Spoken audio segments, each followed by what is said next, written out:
Hello guys, welcome back to our channel പൂമാത്തിരി ചോദിക്കുക. എല്ലാവർക്കും ഞാൻ നോക്കിയിട്ട് കുട്ടി വീഡിയോ ആയിട്ടാണ്.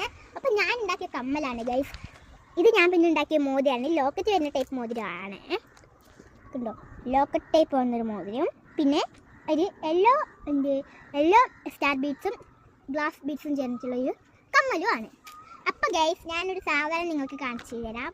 ഇതാണ് കമ്മ്യൂണിസ്റ്റ് കാര്യം ഉണങ്ങിയ പൂവ്. അപ്പോൾ ഇത് ഉണ്ടാക്കി ഞാൻ കുറച്ച് കയ്യിലെടുത്തിട്ടുണ്ട്. ക്യാമറയിൽ കാവുന്നറിയില്ല, നിങ്ങൾ കണ്ടോന്നറിയില്ല. പക്ഷേ ഇത് കോണം ഭയങ്കര രസമാണ്. ഇത് ഞങ്ങൾ പൊരിനൊട്ടൊക്കെ ഇഷ്ടംപോലെ ഉള്ളതാണ്. അപ്പോൾ ഞാൻ പറിച്ചതാണ് നിങ്ങൾക്ക് കാണിച്ചത്. നിങ്ങൾ പറയില്ല ഇതെങ്ങനെയുണ്ടെങ്കിൽ പറയണം, കമൻറ്റ് ചെയ്താൽ മതി ഗൈസ്. അപ്പോൾ ഞങ്ങൾക്ക് ഇതുണ്ടാക്കുന്ന വീഡിയോ വേണമെങ്കിൽ നിങ്ങൾ കമൻറ്റ്, ലൈക്ക്, ഷെയർ, സബ്സ്ക്രൈബ് ഒക്കെ ചെയ്യണം, കമൻറ്റും ചെയ്യണം. അപ്പോൾ ഞാനിത് ഏത് ഫസ്റ്റ് വേണമെന്ന് പറയണം. ഞാൻ കഴിച്ചേനും ഉണ്ടാക്കും, ലോക്കറ്റും ഒക്കെ ഉണ്ടാക്കും. നിങ്ങൾക്ക് വളരെ ഉണ്ടാക്കും. അപ്പോൾ നിങ്ങൾക്ക് ഏതാ വേണ്ടി നിങ്ങളൊന്ന് ജസ്റ്റ് കമൻറ്റ് ചെയ്യണം. അപ്പോൾ ഇത്രയും ഞങ്ങൾ വീഡിയോ ഇഷ്ടപ്പെട്ടാൽ ലൈക്കും ഷെയറും സബ്സ്ക്രൈബ് ചെയ്യാൻ മറക്കല്ലേ. ടാറ്റാ.